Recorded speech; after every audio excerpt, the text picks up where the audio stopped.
أعوذ بالله من الشيطان الرجيم بسم الله الرحمن الرحيم بسم الله الرحمن الرحيم السلام عليكم ورحمة الله وبركاته.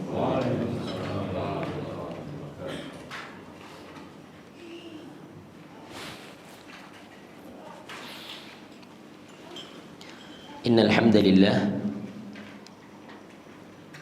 نحمده ونستعينه ونستغفره ونعوذ بالله من شرور أنفسنا ومن سيئات أعمالنا من يهده الله فلا مضل له ومن يضلل فلا هادي له وأشهد أن لا إله إلا الله وحده لا شريك له وأشهد أن محمدا عبده ورسوله صلى الله عليه وعلى آله وأصحابه ومن تبعهم بإحسان إلى يوم القيامة. يا أيها الذين آمنوا اتقوا الله حق تقاته ولا تموتن إلا وأنتم مسلمون. أما بعد. Ma'asyiral muslimin wal muslimat rahimani wa rahmakumullah. Alhamdulillah, tiada bosan-bosannya marilah kita senantiasa meningkatkan rasa syukur kita kepada Allah Subhanahu wa taala atas limpahan nikmat yang telah Allah Subhanahu wa taala berikan kepada kita, sehingga kita masih diberikan kesempatan untuk melaksanakan kewajiban kita sebagai seorang muslim, kewajiban untuk salat subuh secara berjamaah, dan juga kewajiban untuk talabul ilm, kewajiban untuk belajar ilmu agama. Tentunya kita berharap amalan kita ini diterima di sisi Allah Subhanahu wa taala dan menjadikan sebab dimudahkannya jalan kita menuju ke syurganya kelak. Ma'asyiral muslimin wal muslimat rahimani wa rahmakumullah. Perlu kita ketahui bahwasanya nikmat yang Allah Subhanahu wa taala berikan kepada kita itu semuanya akan dimintai pertanggungjawaban di yaumul qiyamah kelak. Nikmat ilmu yang telah Allah berikan kepada kita juga akan dimintai pertanggungjawaban. Apakah dia sudah mengamalkan ataukah belum? Walhamdulillah, kita telah diberikan kesempatan untuk menjadi para penuntut ilmu. Ini nikmat yang sangat besar. Tapi jangan kita merasa cukup dengannya sampai kita berusaha untuk mengamalkan ilmu yang kita miliki. Nikmat harta yang telah Allah berikan kepada kita, ini pun nanti akan ada pertanggungjawabannya di yaumul qiyamah kelak. Dari mana kita dapatkan dan kemana kita belanjakan. Nikmat anggota badan yang telah Allah berikan kepada kita, ini juga akan dimintai pertanggungjawaban untuk apa kita gunakan.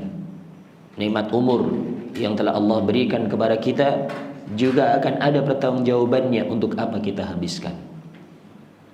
Rasulullah sallallahu alaihi wasallam bersabda, "La tazulu qadama 'abdin yaumal qiyamati hatta yus'ala an 'umrihi fima afnah wa an ilmihi fima fa'ala fihi wa an malihi min aina iktasabahu wa fima anfaqahu wa an jismihi fima ablah." Rasulullah sallallahu alaihi wasallam bersabda, tidak akan bergeser kedua telapak kaki seorang hamba di yaumul qiyamah kelak sampai ditanya yang pertama tentang umurnya, untuk apa dia habiskan. Kemudian yang kedua akan ditanya tentang ilmunya, apa yang sudah dia lakukan, apa yang sudah dia amalkan dengan ilmunya itu. Yang ketiga ditanya tentang hartanya, dari mana dia dapatkan dan kemana dia belanjakan. Kemudian yang keempat, nikmat anggota badan, untuk apa dia pergunakan. Walhamdulillah, Allah berikan kepada kita 4 nikmat tersebut sekaligus. Nikmat umur, nikmat ilmu, nikmat harta, nikmat anggota badan.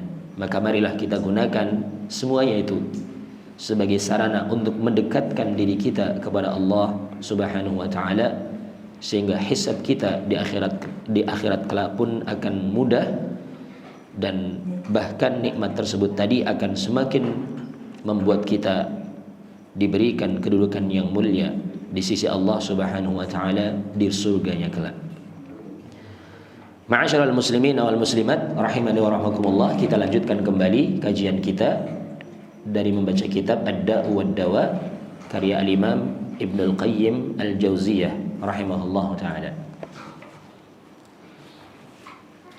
Kita masih membahas terkait dengan doa dan juga takdir, dan dua hal ini tidak saling menafikan. Al-Imam Ibnu Al-Qayyim rahimahullahu taala mengatakan, wahina idin fad-du'a'u min aqwal asbab, wa idza qaddara wuqu'ul mad'uwi bihi bid-du'a lam yasih ay yuqal la fa'idata fid du'a, kama la yuqal la fa'idata fil akli wasyurbi wa jami'il harakat wal a'mal.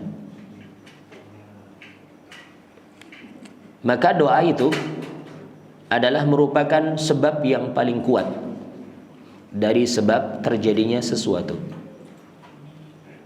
Apabila terjadi sesuatu yang diminta dalam doa, ya, telah ditakdirkan terjadinya sesuatu yang diminta dalam doa, maka tidak benar ketika dikatakan tidak ada faidah dalam doa.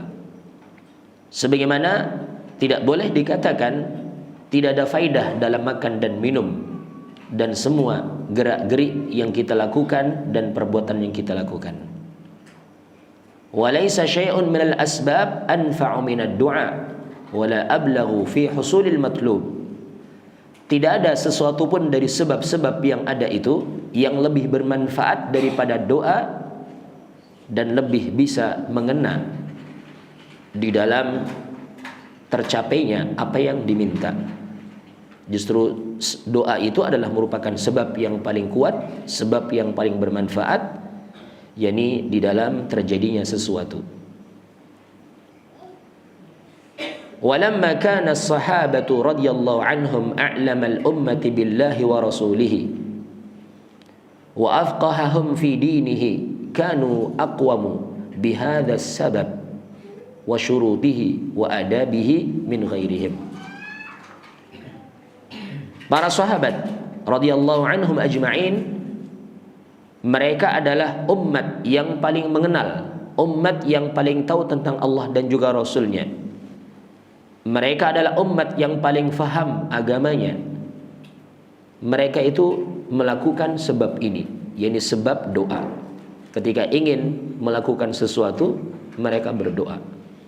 Dan mereka menganggap doa ini adalah sebagai sebab yang paling kuat untuk bisa terwujudnya sesuatu. Mereka melakukan sebab-sebabnya, mereka melakukan syarat-syaratnya, mereka melakukan adab-adabnya. Mereka lebih tahu tentang hal itu daripada selain mereka. Semisal contoh Umar bin Khattab radhiyallahu anhu,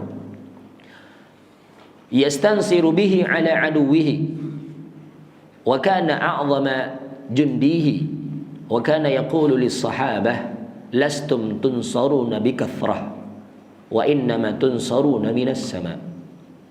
Perhatikan Umar bin Khattab radhiyallahu anhu, beliau meminta pertolongan dengan doa untuk mengalahkan musuh-musuhnya. Beliau minta tolong kepada Allah dengan berdoa untuk mengalahkan musuh-musuhnya. Dan bahkan beliau menganggap doa itu adalah merupakan tentara yang paling besar dari tentara yang akan bisa mengalahkan musuh-musuhnya. Beliau mengatakan kepada para sahabat yang lain, lastum tunsaruna bikathrah, kalian tidaklah ditolong dengan jumlah banyaknya kalian. Wa innama tunsaruna minas sama, tidak lain kalian itu ditolong dari langit. Bukan semata-mata yakni karena kekuatan jumlah pasukan persenjataan, bukan. Tapi kemenangan itu tidak lain adalah karena sebab doa yang Allah kabulkan, sehingga kaum muslimin pun mendapatkan kemenangan. Kalau berbicara tentang jumlah, tentunya antara kaum muslimin dengan orang-orang musyrikin Quraisy ketika itu dalam perang Badar sama sekali tidak seimbang.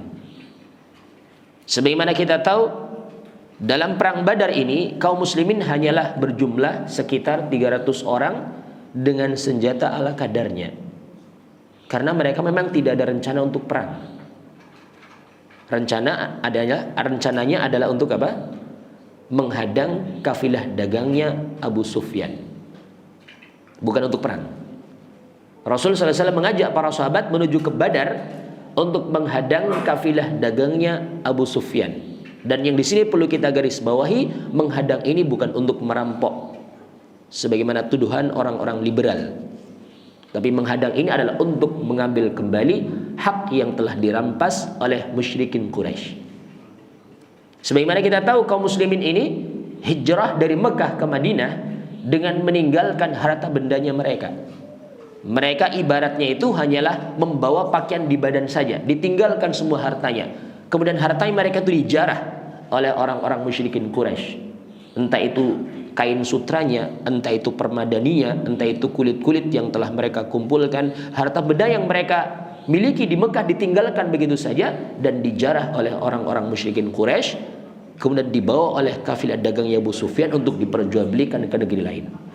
Tidak ada salahnya kaum muslimin menghadang kafilah dagang tersebut untuk mengambil kembali haknya. Sehingga tidak ada rencana untuk berperang. Rencananya hanyalah untuk menghadang kafilah dagangnya Abu Sufyan sebagai bentuk mengambil kembali haknya kaum muslimin yang telah dirampas oleh mereka orang-orang musyrikin Quraisy. Sehingga ya diperkirakan dengan jumlah 300 orang sudah cukup. Karena namanya kafilah dagang kan nggak lebih dari 100. Jumlahnya sudah cukup. Senjatanya pun ala kadarnya, tapi ternyata berita itu bocor sampai ke telinga pimpinan orang-orang yakni musyrikin Quraisy ketika itu Abu Jahal yang memimpinnya. Kemudian dikirimkan yakni 1000 pasukan dengan senjata lengkap, pasukan siap perang, pasukan yang terlatih. Artileri perang betul-betul memang ini. Enggak seimbang. Tapi Allah berikan kemenangan dengan sebab apa? Doa. Doa yang Rasul panjatkan, Allah pun mengabulkan. Dengan sebab itulah kaum muslimin mendapatkan kemenangan. Sehingga sebab yang terbesar dari sebab Allah memberikan pertolongan kepada kaum muslimin itu adalah dengan sebab doa. Bukan kekuatan, bukan persenjataan, bukan personil yang banyak, bukan. Tapi sebab yang terkuat adalah doa. Sehingga Umar bin Khattab mengatakan, lastum tunsaruna bikathrah wa innama tunsaruna minas sama. Kalian tidaklah ditolong karena sebab yakni banyaknya pasukan, tapi kalian ditolong dengan sebab doa-doa yang kalian panjatkan kepada Allah. Allah pun turunkan pertolongan dari langit. Wa kana yaqul, dan beliau yakni Umar bin Khattab radhiyallahu anhu dahulu pernah mengatakan, inni la ahmilu hammal ijabah walakin hammad du'a fa idza ulhimtu du'a fa innal ijabata ma'ahu. Umar bin Khattab radhiyallahu anhu beliau mengatakan, sesungguhnya aku yakni sama sekali tidak ada ambisi untuk dikabulkan doa, tapi aku sangat berambisi untuk terus berdoa. Fa idza ulhimtu du'a fa innal ijabata ma'ahu. Kalau aku telah diberikan ilham untuk berdoa, maka pasti pengabulan doa akan menyertainya. Ini ucapan dari Umar bin Khattab radhiyallahu anhu, ya. Kemudian salah seorang penyair, beliau mengambil kesimpulan dari ucapannya Umar bin Khattab tadi ini, sehingga membuat bait syair dengan mengatakan, lau lam turid naila ma arju wa atlubuhu min judi kaffika ma awwadtani at-talaba.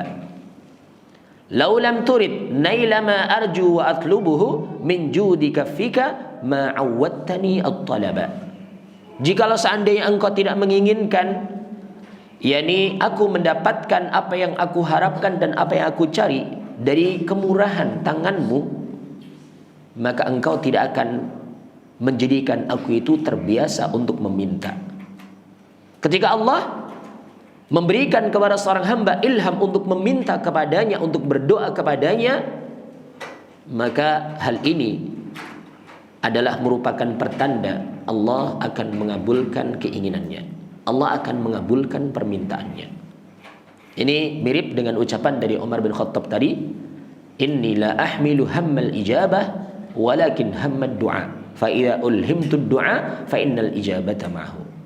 Aku tidak berambisi menginginkan dikabulkannya keinginanku, tapi aku sangat berambisi, aku sangat berkeinginan untuk terus-menerus berdoa. Kalau aku diilhamkan untuk terus-menerus berdoa, maka yakinlah bahwasanya pengabulannya itu akan menyertainya. Faman ulhimad du'a faqad urida bihil ijabah. Barang siapa yang diilhamkan kepadanya untuk terus-menerus berdoa, maka sungguh berarti diinginkan baginya untuk dikabulkan apa yang diinginkannya, apa yang diminta dalam doanya itu. Fa inna Allah subhanahu yaqul, karena Allah subhanahu wa ta'ala berfirman, wa qala rabbukum ud'uni astajib lakum innal ladzina yastakbiruna an ibadati sayadkhuluna jahannama dakhirin. Allah subhanahu wa ta'ala berfirman, dan Rabb kalian telah menyerukan, Rabb kalian telah berfirman, ud'uni, berdoalah kalian kepadaku, astajib lakum, niscaya aku akan menjawab doa-doa kalian. Innal ladzina yastakbiruna an ibadati, sesungguhnya orang-orang yang sombong dari berdoa kepadaku, dari beribadah kepadaku, sayadkhuluna jahannama dakhirin, niscaya mereka akan masuk ke dalam neraka jahannam dalam keadaan hina dina. Ini surat Ghafir ayat yang ke-60. Perhatikan di ayat yang mulia ini ada perintah untuk berdoa. Ini yang pertama. Kemudian yang kedua, janji Allah akan mengabulkan doa orang yang berdoa kepadanya. Kemudian yang ketiga, di sini ada pelajaran ancaman bagi mereka orang-orang yang sombong. Siapa mereka orang-orang yang sombong? Orang yang sombong adalah orang yang merasa cukup dengan dirinya, tidak butuh pertolongan dari Allah, sehingga tidak mau berdoa. Ya. Kemudian selanjutnya juga Allah mengancam mereka, yakni dengan neraka jahanam, akan dimasukkan ke dalam neraka jahanam dalam keadaan hina dina. Di ayat yang lainnya juga Allah Subhanahu wa taala berfirman, wa idza sa'alaka ibadi anni fa inni qarib ujibu da'watad da'i idza da'ani falyastajibuli wal yu'minu bi la'allahum yarshudun. Surat Al-Baqarah ayat yang ke-186.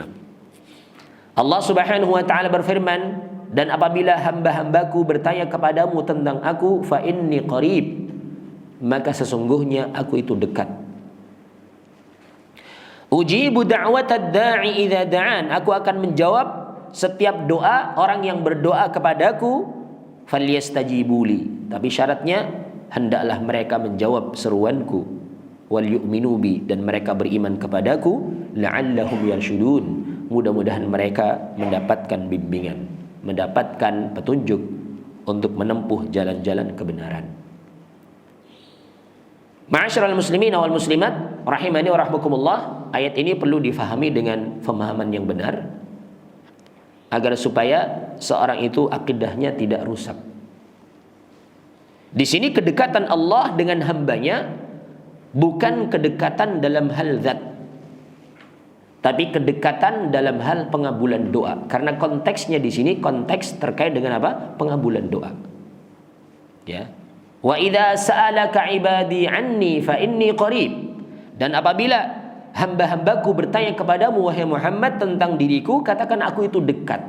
Sekali lagi, dekat di sini dekat, kedekatan bukan dalam hal zat. Karena zatnya Allah kita yakini ala wartafa'a istawa 'alal 'arsy. Ini zatnya Allah. Zatnya Allah itu tinggi dan berada di atas, beristiwa di atas arsy. Ini yang harus kita yakini, akidah yang harus kita miliki. Adapun ketika ada ayat yang menyatakan Allah bersama kalian, Allah bersama mereka, Allah dekat denganmu, maka ini kedekatan ini melihat konteks ayatnya itu bagaimana. Di sini konteksnya adalah konteks dikabulkannya doa, sehingga kedekatan maksudnya pengabulan doa dari Allah itu dekat. Ya. Demikian pula di ayat yang lain. Semisal contoh, wallahu ma'as sabirin, Allah bersama orang-orang yang sabar. Di sini ma'iyatullah, kebersamaan Allah bersama dengan hambanya, sekali lagi bukan kebersamaan dalam hal zat. Karena zatnya Allah itu adalah ala wartafa'a istawa 'alal 'arsy. Tapi kebersamaan di situ adalah kebersamaan dalam hal pertolongan, kebersamaan dalam hal penjagaan. Dan yang semisal dengannya dari ayat-ayat yang terkait dengan hal ini, tentunya kita harus fahami dengan pemahaman yang benar. Jangan sampai ketika melihat ayat yang semisal ini kemudian dia menyimpulkan berarti Allah di mana-mana, Allah dekat dengan kita. Ya. Ini kan pemahaman yang keliru. Sehingga pastikan kita lihat konteks ayatnya bagaimana. Di sini kedekatan adalah kedekatan dalam hal pengabulan doa. Ya. Kedekatan dalam hal pendengaran. Kedekatan dalam hal ilmunya Allah. Allah mengetahui. Yani permintaan hambanya. Allah mendengar seruan hambanya. Allah melihat. Yani hajat dari hambanya. Allah pun akan mengabulkan doa-doa mereka ketika mereka berdoa kepada Allah Subhanahu wa taala. Ini yang perlu kita pahami bersama terkait dengan surat Al-Baqarah ayat yang ke-186. Ya.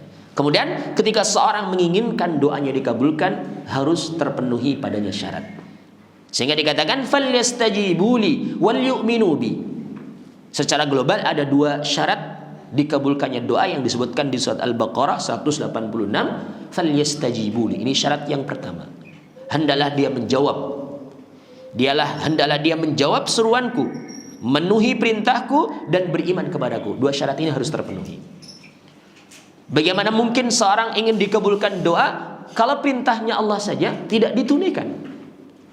Bagaimana mungkin seorang itu akan dikabulkan doa kalau larangannya Allah saja tidak ditinggalkan? Semisal contoh Allah melarang hamba-hambanya untuk mengkonsumsi makanan dan minuman yang haram. Meskipun dia doa sampai jungkir balik pun Allah tidak akan kabulkan doanya karena dia belum memenuhi seruan Allah Subhanahu wa taala, belum meninggalkan larangan Allah Subhanahu wa taala.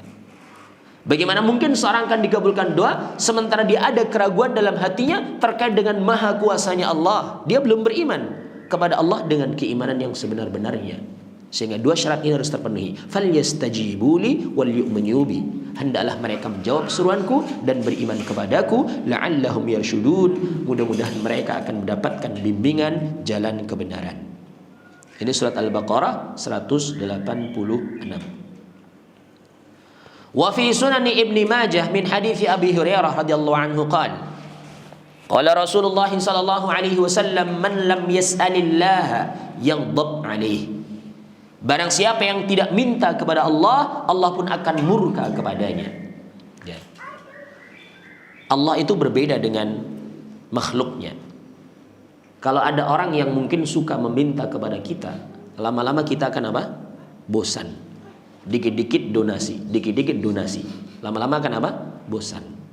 Tapi Allah tidak akan bosan. Semakin sering seorang hamba meminta kepadanya, Allah akan semakin cinta.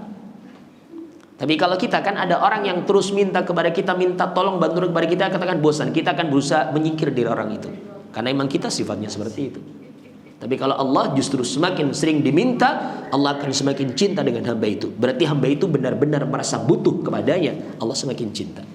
Sehingga justru Allah akan murka dengan orang-orang yang tidak mau meminta. Tadi dikatakan di ayat yang kita sebutkan di surat Ghafir tadi ya. Innal ladzina yastakbiruna an ibadati. Sesungguhnya orang-orang yang sombong dari beribadah kepadaku, dia enggak mau minta kepada Allah, bukan cuma Allah murka, tapi Allah mengancam akan dimasukkan ke dalam neraka jahanam dalam keadaan hina dina. Wa hadha yadullu ala anna ridahu fi su'alihi wa ta'atihi. Wa idza radiya ar-rabb subhanahu wa ta'ala fa kullu khairin fi ridahu. Kama anna kulla bala'in wa musibatin fi ghadabihi. Dari apa yang kita sampaikan tadi, dalil dari Al-Quran, dalil dari Al-Hadis tadi ya, ini menunjukkan bahwasanya ridhanya Allah itu ada pada permintaan kepadanya dan mentaatinya. Allah akan ridha dengan orang yang meminta kepadanya, berdoa kepadanya dan taat kepadanya. Allah akan ridha. Wa idza radiya ar-rabb, dan apabila ar-rabb, Allah Rabbul Alamin ridha, ya, fa kullu khairin fi ridhahi, maka setiap kebaikan itu ada pada keridhaannya. Kama anna kulla bala'in wa musibatin fi ghadabihi, sebagaimana setiap bala dan musibah itu yakni datang, yakni setiap bala dan musibah itu ada pada kemurkaannya. Sebab datangnya musibah dan bala itu karena Allah murka dengan seorang hamba. Kenapa Allah murka? Salah satunya adalah karena mereka tidak membutuhkan Allah, mereka tidak mau minta, tidak mau doa kepada Allah, tidak mentaati perintahnya Allah. Kita lanjutkan. Wa qad dzakara al-Imam Ahmad fi kitab az-Zuhd atharan ana Allah la ilaha illa ana idza raditu baraktu wa laysa li barakati muntaha wa idza ghadibtu la'antu wa la'nati tablughu as-sabi'a min al-walad. Al-Imam Ahmad menyebutkan dalam kitabnya Az-Zuhd suatu athar, ya, tapi menyebutkan terkait dengan firman Allah. Aku adalah Allah, tiada sesembahan yang berhak disembah selain aku. Ini mungkin hadis qudsi barangkali, ya. Aku adalah Allah, tiada sesembahan yang berhak disembah selain aku. Apabila aku ridha, aku pun akan memberikan keberkahan. Dan keberkahanku tidaklah ada akhirnya, tidaklah ada ujungnya. Ketika Allah memberkahi sesuatu, maka keberkahan itu terus melimpah dan tidak pernah akan putus. Wa idza ghadibtu la'antu, kalau aku murka, aku pun akan melaknat.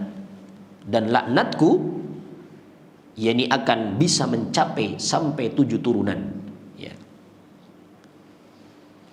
Ma'asyiral muslimin wal muslimat rahimani wa rahmakumullah, dari apa yang kita sampaikan tadi, kita mengetahui bahwasanya penting bagi kita setiap hamba untuk senantiasa merasa butuh kepada Allah, berdoa kepada Allah, meminta kepada Allah apapun yang kita inginkan. Jangan pernah kita merasa bosan untuk berdoa, karena sungguh doa adalah sebab yang paling kuat dari sebab terjadinya sesuatu. Ketika kita menginginkan sesuatu, minta kepada Allah dalam doa kita. Jangan merasa malu untuk meminta. Jangan kita pernah merasa cukup. Jangan pernah kita merasa tidak butuh kepada Allah. Tapi apapun, bahkan meskipun itu kita minta perkara-perkara yang remeh sekalipun, minta kepada Allah. Wa idza sa'alta fas'alillah. Kalau kamu minta, minta kepada Allah. Wa idza ista'anta fasta'in billah. Minta tolong kepada Allah. Kita lanjutkan. وقد دل العقل والنقل والفطر وتجارب الأمم على اختلاف أجناسها ومللها ونحلها على أن التقرب إلى رب العالمين وطلب مرضاته والبر والإحسان إلى خلقه من أعظم الأسباب الجالبة لكل خير.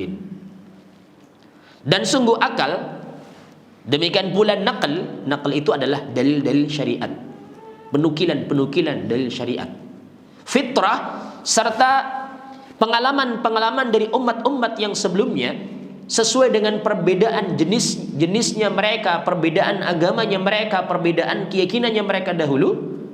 Ini menunjukkan bahwasanya mendekatkan diri kepada Rabbul Alamin, mendekatkan diri kepada Allah Rabbul Alamin dan mencari keridhaannya, berbuat baik, ya, berbakti dan juga berbuat ihsan kepada makhluknya. Ini termasuk di antara sebab yang terbesar dari sebab yang akan mendatangkan setiap kebaikan. Semakin seorang itu mendekatkan diri kepada Allah, mencari ridhanya, berbuat ihsan, berbuat kebaikan kepada makhluk, ini termasuk di antara sebab yang akan mendatangkan setiap kebaikan. Ya, ini al-jaza'u min jinsil amal. Balasan sesuai dengan jenis perbuatannya. Kalau seorang suka berbuat baik, maka kebaikan yang dilakukan tersebut adalah merupakan sebab Allah pun akan mendatangkan kebaikan kepadanya. Wa addaduha min akbaril asbab al-jalibah likulli syarr famastujlibat ni'amullah wastudfi'at niqmatun bimithli ta'atihi wa taqarrub ilaihi wal ihsan ila khalqihi. Dan yang sebaliknya, Di antara sebab-sebab yang akan bisa menarik kepada setiap kejelekan adalah ketika seorang berbuat kejelekan. Ketika seorang banyak melakukan kejelekan, Allah pun akan menimpakan kepadanya kejelekan. Famastujlibat ni'amullah wastudfi'at niqamahu bimithli ta'atihi wa taqarrubi ilaihi wal ihsani ila khalqihi. Dan tidaklah ada sesuatu yang bisa mendatangkan nikmat Allah dan juga menolak nikmah. Kalau nikmat itu kebaikan, nikmah itu kemurkaan. Perhatikan ya, jangan sampai keliru huruf ain dengan huruf qaf. Kalau nikmah adalah kebaikan, kalau nikmah adalah kemurkaan. Sehingga jangan berdalam-dalam mengatakan ain sampai keliru nikmah. Ini semuanya nikmat dari Allah. Akhirnya berbeda artinya. Nikmah dengan huruf ain ini kebaikan. Kalau nikmah adalah keburukan, kemurkaan dari Allah. Famastujlibat ni'amullah wastudfi'at niqamuhu bimithli ta'atihi wa taqarrubi ilaihi. Tidaklah ada yang mendatangkan nikmat dari Allah dan menolak kemurkaannya yang semisal ketaatan kepadanya dan taqarrub, pendekatan diri kepadanya, serta perbuatan ihsan, perbuatan baik kepada makhluknya. Inilah di antara sebab yang terbesar dari sebab Allah memberikan kenikmatan. Allah mencegah seorang dari kemurkaan, yakni sebab ketaatan, taqarrub dan perbuatan ihsan. Wa qad rattaba Allah subhanahu husul al-khairat fid dunya wal akhirah wa husul asy-syurur fid dunya wal akhirah fi kitabih 'ala al-a'mal. Dan sungguh Allah mengiringkan terjadinya kebaikan-kebaikan dunia dan akhirat dan terjadinya kejelekan-kejelekan dunia maupun akhirat dalam kitabnya, yakni sesuai dengan perbuatan-perbuatan hamba. Semakin hamba berbuat baik, Allah pun akan memberikan kebaikan kepadanya dunia maupun akhirat. Semakin seorang hamba melakukan kejelekan-kejelekan, Allah pun akan menimpakan kepadanya kejelekan pula dunia maupun akhirat. Tartibal jaza ala syarti wal ma'lul ala al-illah wal musabbab ala sabab. Sebagaimana Allah mengiringkan antara balasan dengan syarat-syaratnya. Allah mengiringkan antara kejadian dengan alasan-alasannya. Allah mengiringkan antara sebab dengan akibatnya. Seorang melakukan sesuatu, Allah pun akan membalas dengan sesuatu yang semisal. Seorang berbuat baik, Allah pun akan membalas dengan kebaikan. Sebaliknya, seorang berbuat jelek, Allah pun akan membalas dengan kejelekan. Wa hadza fil Qur'an yazidu ala alfi mawdi'. Pembahasan ini dalam Al-Qur'an ini lebih dari 100 tempat, lebih dari 1000 tempat. Mohon maaf. Wa hadza fil Qur'an yazidu ala alfi mawdi'. Pembahasan ini dalam Al-Qur'an itu disebutkan lebih dari 1000 tempat. Fataratan yurattibul hukm al-khabari al-kauni wal amri syar'i 'ala al-wasf al-munasibi lahu. Dan terkadang Allah mengiringkan antara hukum khabari yang kauni, yakni hukum alam. Allah mengiringkan antara hukum alam dengan perintah syar'i, dengan sifat yang sesuai dengannya.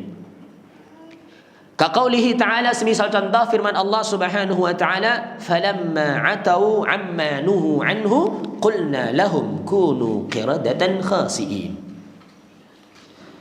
Dan ketika mereka berbuat sombong, ya, dari apa yang kami larang dia darinya, tidak mengindahkan larangan-larangan Allah dengan meninggalkannya, mereka sombong. Enggak apa-apalah saya berbuat kejahatan. Tidak ada orang yang bisa memberikan kepada saya hukuman. Ini kedurhakaannya orang-orang Yahudi dahulu. Qulna lahum, kami katakan kepada mereka, kunu qiradatan khasi'in, jadilah kalian kera-kera yang hina. Ya, Allah kutuk orang-orang Yahudi yang melanggar kesucian hari Sabat, ya, dengan dijadikan sebagai kera-kera yang hina. Sebabnya karena mereka melanggar larangan Allah, ya, terkait dengan kesucian hari Sabat, maka Allah pun kutuk mereka menjadi kera-kera yang hina.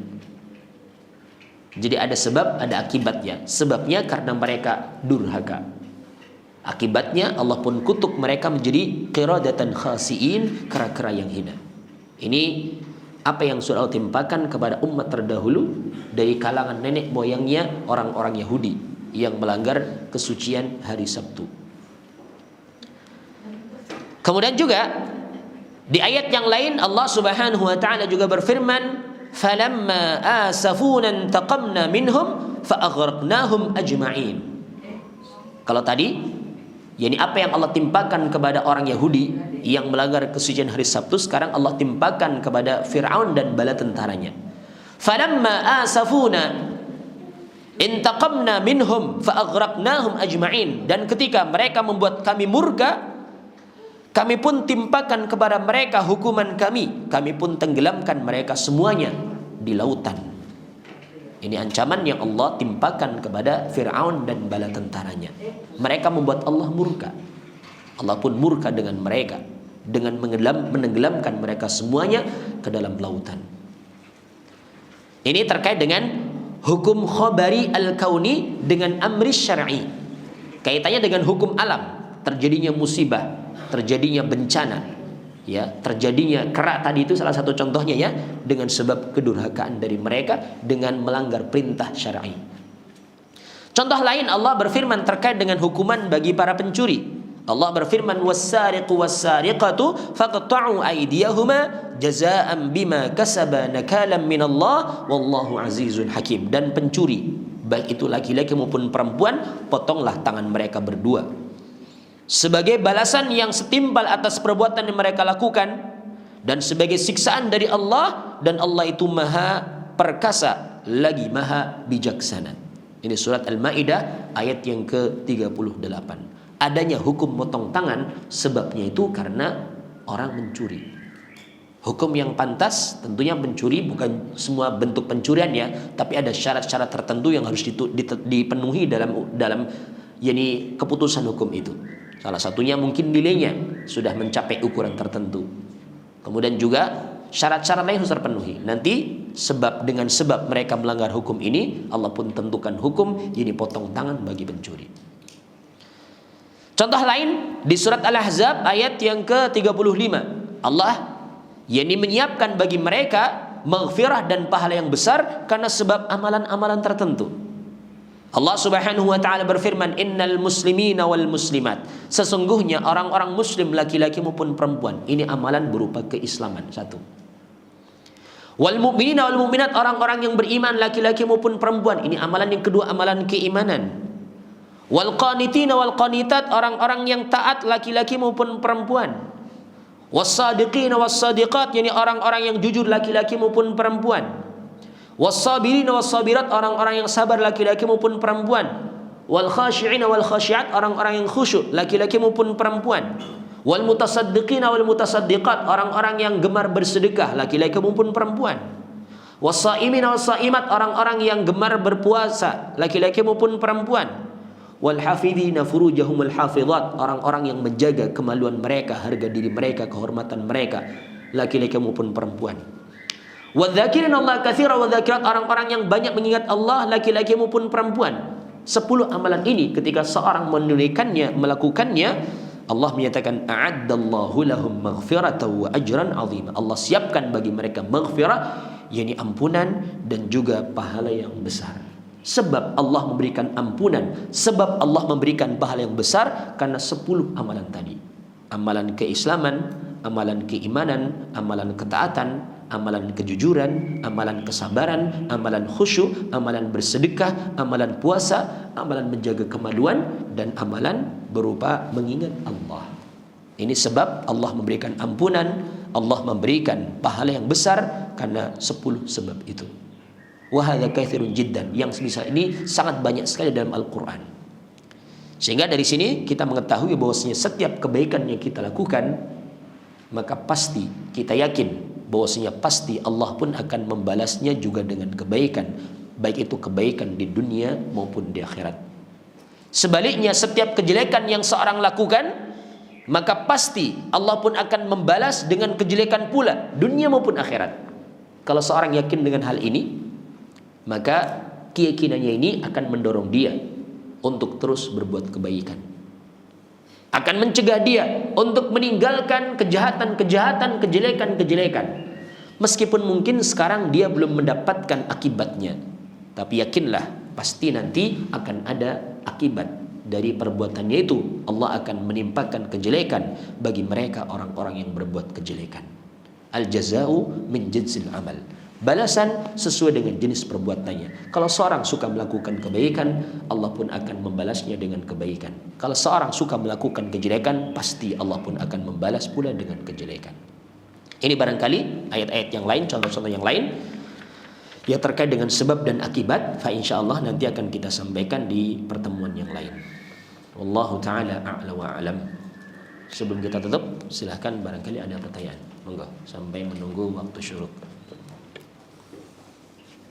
Ya, monggo. Terkait ketika kita melakukan kebaikan ataupun keburukan, kita tidak lepas dari itu kehendak Allah. Karena kan la haula wala quwwata illa billah. Segala daya dan upaya, artinya apa yang kita lakukan itu tidak lepas dari itu sudah diatur gitu. Jadi peran manusia itu di mana ini?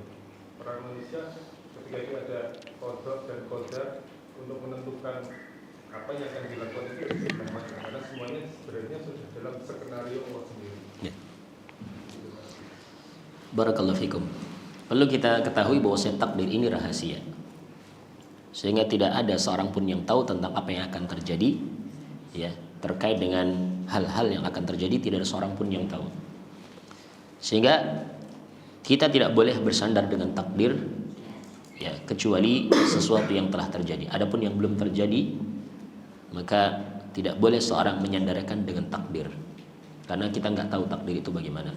Sebagaimana pula ketika seorang berbuat kejahatan itu tidak lain adalah karena dorongan syaitan, ya, dorongan syaitan, kemudian juga nafsu kejahatan yang ada dalam diri kita, sehingga kita perlu berbuat jahat, ya. Meskipun memang benar itu semua terjadi juga dengan takdir dari Allah, tapi sebenarnya Allah itu memberikan pilihan kepada hamba-hambanya antara jalan kebaikan dengan jalan keburukan, mana yang harus dia tempuh.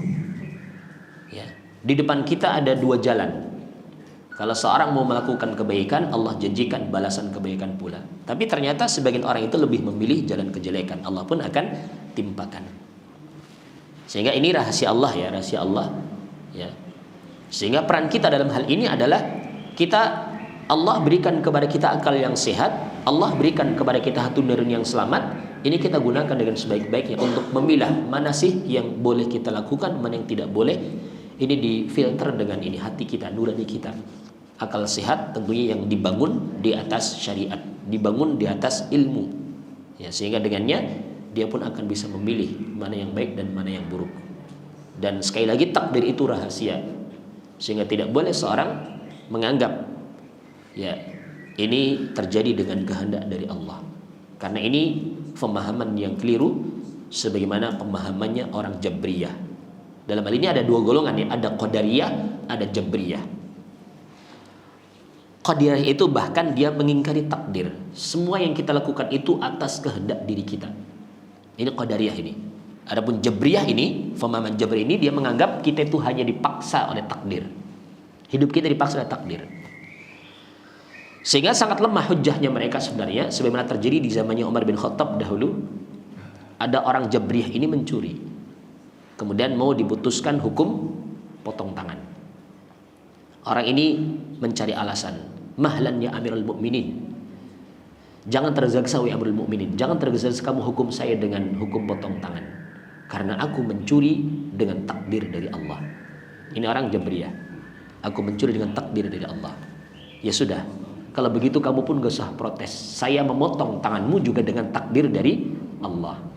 Karena ini namanya hukum syar'i, amri syar'i. Jadi ada hukum tadi khabari, ya, ada hukum khabari al-kauni, ada hukum syar'i. Jadi ini duanya itu enggak saling bertentangan. Hukum syar'i tadi, orang yang mencuri hukumnya adalah apa? Potong tangan. Adapun yang terjadi di antara mereka itu adalah hukum kauni. Mereka mencuri juga, betul. Ya, sehingga dengan sebab itu Allah pun putuskan hukum potong tangan. Jadi untuk para pencuri. Sehingga ada pilihan sebenarnya di hadapan kita, ya. Ya, ada pilihan di hadapan kita, kalau kamu mencuri akan dipotong tangan. Berarti kan sudah tahu sebenarnya hukum ini. Dalam ayat dalam Al-Qur'an disebutkan di banyak tempat terkait dengan yakni hukuman-hukuman bagi pelanggaran tertentu. Sehingga peran kita itu adalah melaksanakan apa yang Allah perintahkan, meninggalkan apa yang Allah larang. Itu saja. Jadi karena sudah ada undang-undang yang sudah ada aturannya ya, ini boleh, ini enggak boleh. Kalau kamu melakukan perkara yang seperti ini, kamu akan dapat pahala seperti itu. Kalau kamu melakukan larangan seperti ini, kamu akan dapat hukuman seperti itu. Sehingga peran kita adalah melaksanakan perintah, meninggalkan larangan. Kata nggih? Ya, barakallahu fikum. Jadi tidak boleh seorang bersandar dengan takdir sebagaimana tadi orang-orang Jabriyah tadi ya. Ya, orang-orang Jabriyah tadi seperti itu. Barakallahu fikum. Mau yang lain? Nggih. Nah.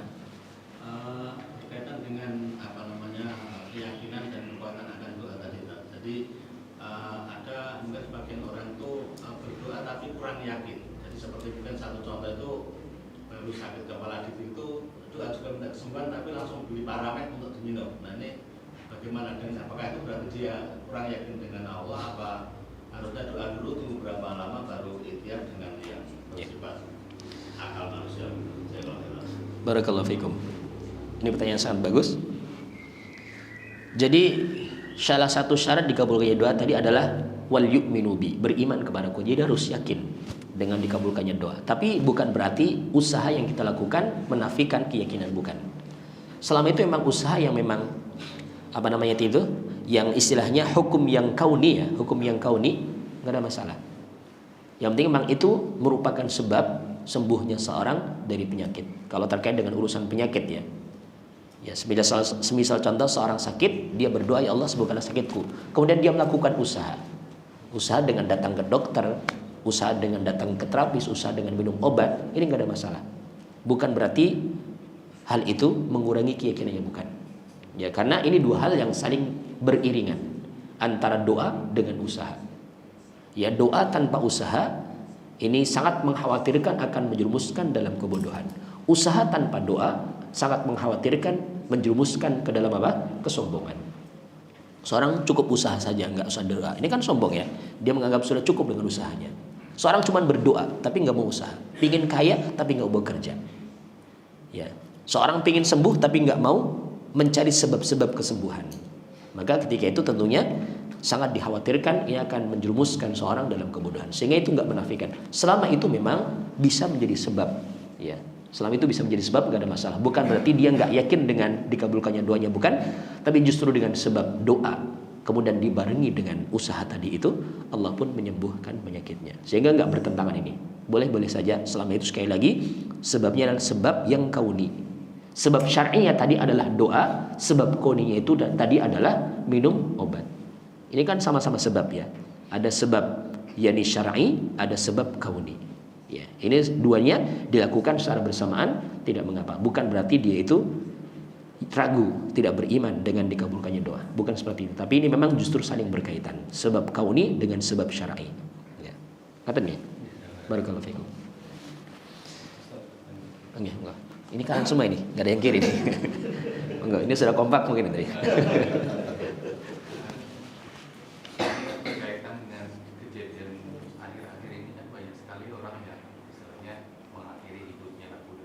Okay. Alhamdulillah. Dan memang kadang tekanan hidup itu kan semakin hari semakin berat dan orang itu tetap berdoa tapi kok istilahnya nggak selesai masalahnya, malah justru tambah berat gitu Ustaz. Jadi mau ikhtiarnya bagaimana kita biar tetap yakin bahwa istilahnya kita tidak pernah putus asa dengan rahmat Allah dan istilahnya sampai kapan kadang orang kan kadang ya kok nggak selesai urusannya. Okay. Barakallahu fikum. Solusinya satu, ilmu. Ya. Kalau seorang semakin berilmu, belajar ilmu terkait dengan pentingnya doa, pentingnya usaha, insyaallah nanti dia tidak akan putus asa. Yang buat seorang putus asa itu cuman mengetahui sebagainya, tapi tidak mengetahui yang lainnya. Sehingga penting untuk sering ngaji ya. Sering ngaji ya. Jadi solusinya di situ ilmu. Semakin seorang yakin dengan kemahakuasaannya Allah, akan semakin yakin pula dengan pertolongan Allah. Semakin seorang ragu dengan kemahakuasaannya Allah, akan ragu pula dengan hilangnya masalah yang menimpa dirinya. Sehingga solusinya itu ilmu sebenarnya. Jadi ilmu inilah yang akan membimbing seorang kepada keyakinannya harus dengan ilmu. Ya, sehingga jadi selain seorang berdoa, selain seorang berusaha, juga seorang harus pelajari terkait dengan doa dan usaha yang dilakukannya itu. Terkadang ada sebagian orang yang berdoa, ya, tapi dia kurang yakin dengan doanya. Seorang usaha tapi nggak yakin dengan usahanya, akhirnya pun Allah tidak akan memberikan apa yang diinginkan. Sehingga memang sangat penting bagi kita untuk terus belajar pentingnya doa, pentingnya usaha, ya, kemudian belajar terkait dengan larangan untuk berputus asa dari rahmat Allah, ya. Ini juga sangat penting, ya, karena orang putus asa itu adalah orang-orang yang merugi, ya. Sehingga fenomena yang kita lihat di hari ini itu banyak orang bunuh diri ini karena mereka kurang ilmu terkait dengan keyakinan terhadap Allah, keyakinan dengan pertolongan Allah, kurang ilmu dengan hal itu. Sehingga dengan sebab itulah mereka cari jalan pintas, yang padahal itu adalah, ya, jalan yang akan semakin menyulitkan dia untuk menghadapi hisab di akhirat kelak. Nauzubillah. Sehingga kalau seorang lebih berilmu tentang kehidupan akhirat, berilmu tentang Allah, maka dia akan semakin bisa, yakni semakin yakin dalam doanya, semakin yakin dalam usahanya, semakin semangat dalam berusaha. Ini karena apa? Ilmu, ya. Sehingga tidak lain karena kurangnya ilmu. Sehingga dia mengambil sebagainya, tidak melakukan yang lain. Dia sudah doa, tapi tidak kunjung pula apa yang diinginkan dalam doanya karena kurang yakin. Dia sudah usaha, tapi tidak kunjung pula datang apa yang dilakukan, mungkin kurang sabar. Ya, bukan tidak dikabulkan, tapi kurang sabar saja dia. Akhirnya kemudian menyimpulkan sesuatu yang keliru dalam hidupnya, mengambil jalan pintas. Padahal itu adalah jalan yang akan membinasakan dia di akhirat kelak. Nauzubillah. Sehingga dalam ini memang penting bagi kita untuk terus belajar ilmu. Ya. Ngerti ya? Jadi solusinya itu cuma kurang ilmu saja. Dia sudah kurang, ya, bukan nggak punya, tapi kurang saja. Dia sudah punya ilmu, cuma dia kurang. Ya, akhirnya dia pun, ya, hanya mengambil sebagiannya, meninggalkan yang lainnya. Ya. Ngerti ya? Barakallahu fikum. Enggak. Ada sekarang kirinya ada ini. Enggak. Tentang dikabulkannya doa. Jadi bagaimana kita melihat posisi doa itu telah dikabulkan? Karena tadi menyambung dari apa yang ditanyakan, seseorang itu sudah kiat berusaha semaksimal mungkin untuk menghadapi permasalahan-permasalahan yang ada, tapi tidak semakin membaik, malah berujung permasalahan itu semakin pelik, semakin rumit, dan akhirnya dengan keterbatasan dia akhirnya mengambil jalan pintas untuk melakukan bunuh diri seperti itu kan. Tapi di sisi lain, tadi juga Ustaz menyampaikan tentang seseorang itu kalau ada yang melekat pada diri kita terkait makanan atau minuman yang mungkin tidak halal, bagaimanapun kondisi kita untuk mengupayakan agar terkabulkannya doa itu tidak akan mungkin pernah terjadi gitu. Padahal kita sudah ketahui pada saat yang posisi yang bersamaan kita itu dimudahkan segala urusan, terus masalah-masalah juga terselesaikan. Dan tadi juga dikutip dari syair tadi tentang Umar bin Khattab menyampaikan, saya tidak berambisi untuk melakukan doa, tapi saya tidak berambisi untuk dikabulkannya doa, tapi saya berambisi untuk selalu berdoa, bisa memudahkan Allah, memudahkan kita untuk berdoa. Terus korelasinya dari semua pencapaian-pencapaian kita tentang kemudahan, di sini ada orang yang sangat kesulitan. Itu memang tidak lepas dari takdir Allah, Ustaz. Terus batasan-batasannya kita untuk atau mengetahui bagaimana doa itu sudah terkabulkan, doa itu tidak terkabulkan, toh kenyataannya kehidupan kita juga seperti ini. Dan ada hal-hal yang mungkin menjadikan syarat terkabulkannya doa, mungkin mencari tempat yang baik dengan posisi yang baik, terus kita ketulusan, keikhlasan dalam melafazkan doa dengan bahasa yang mungkin kita bisa pahami. Terkait itu semua bagaimana Ustaz untuk penjelasannya? Terima kasih. Barakallahu fikum. Ini pertanyaan yang dalam ini. Sebenarnya tadi intinya di surat Al-Baqarah yang kita semainkan 186 itu ya. Falyastajibuli wal yu'minu bi. Jadi dua syarat ini harus terpenuhi. Hendalah mereka menjawab seruanku, melaksanakan perintahnya, menjauhi larangan-larangannya. Termasuk di antara perintah Allah untuk bersabar. Sabar dengan ujian yang menimpanya, sabar dengan kemiskinan, sabar dengan musibah yang menimpanya. Perintah Allah sabar. Ya, fa insyaallah kalau seorang sabar, nanti Allah pasti akan memberikan kepadanya jalan keluar. Jadi itu ujian dari Allah barangkali ketika dia tertimpa musibah, kesulitan-kesulitan itu ujian. Yang namanya ujian itu kita harus hadapi dengan kesabaran. Demikian pula salah satu perintah Allah juga agar supaya kita itu yakni meninggalkan hal-hal yang terlarang. Barangkali tidak dikabulkannya doa karena sebab kita masih melakukan hal-hal yang terlarang. Sehingga kita harus betul-betul yakni berusaha untuk menunaikan yang satu ini, falyastajibuli. Ya, bukan cuman falyu'minu bisa, jadi dua hal ini harus beriringan. Menjawab perintahnya Allah, melaksanakan perintahnya, meninggalkan larangannya. Kemudian juga tadi beriman kepada Allah. Selama itu memang doa dalam kebaikan, tidak ada hal-hal yang menghalangi dikabulkannya doa. Yakin Allah itu pasti akan mengabulkan. Cuman dikabulnya doa yang pernah kita sampaikan ada 3 kemungkinan ya. Diberikan sesuai dengan keinginan kita. Ya. Ma min muslimin yad'u bi da'watin laisa fiha itsmun wala qati'atur rahim illa atallahu ihda thalathin. Ini ya, tidaklah seorang muslim berdoa dengan suatu doa yang tidak ada unsur dosa, tidak ada unsur mutusan hubungan rahim. Allah pasti akan berikan satu dari 3 perkara. Pertama adalah Allah segerakan doanya. Allah akan berikan sesuai dengan keinginannya. Kemudian yang kedua tadi adalah Allah akan mengalihkan dari kejelekan yang semisal dengan permintaannya itu. Barangkali dia minta sesuatu itu enggak baik untuk dia. Mungkin minta harta, minta kekayaan. Nanti kalau dia diberikan harta kekayaan, dia akan sombong, akan lupa dengan Allah, akan lupa ibadah. Allah tidak berikan. Bukan berarti Allah mengabulkan, tapi Allah alihkan dari kejelekan dalam permintaannya. Allah berikan lebih baik. Allah berikan kesabaran. Allah berikan kepada dia untuk semangat beribadah. Allah berikan kesehatan. Ini termasuk bentuk dikabulkannya doa. Dan yang ketiga adalah setidaknya 1-2 ini nggak dapat, di akhirat pasti akan dapat. Jadi Allah akan jadikan doanya itu sebagai simpanan di akhirat kelak, yang tentunya lebih baik dari apa yang diminta di dunia. Sehingga ini 3 indikator dikabulkannya doa. Ya. Yang pertama mungkin diberikan sesuai dengan keinginan kita. Kalau tidak, barangkali dalam permintaan kita itu yakni ada padanya satu kejelekan, sehingga kita enggak diberikan, tapi diberikan yang lainnya yang lebih baik daripada apa yang kita minta itu.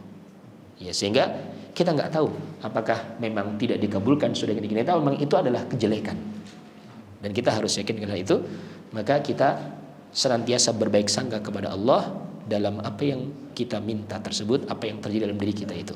Kemudian yang ketiga tadi, kalau 1-2 nggak dapat, setidaknya di akhirat nanti ini doa tadi akan terhitung sebagai ibadah simpanan yang akan kita dapatkan di akhirat kelak.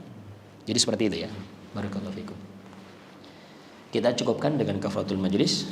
Subhanakallahumma bihamdika asyhadu an la ilaha illa anta astaghfiruka wa atubu ilaik. Assalamualaikum warahmatullahi wabarakatuh.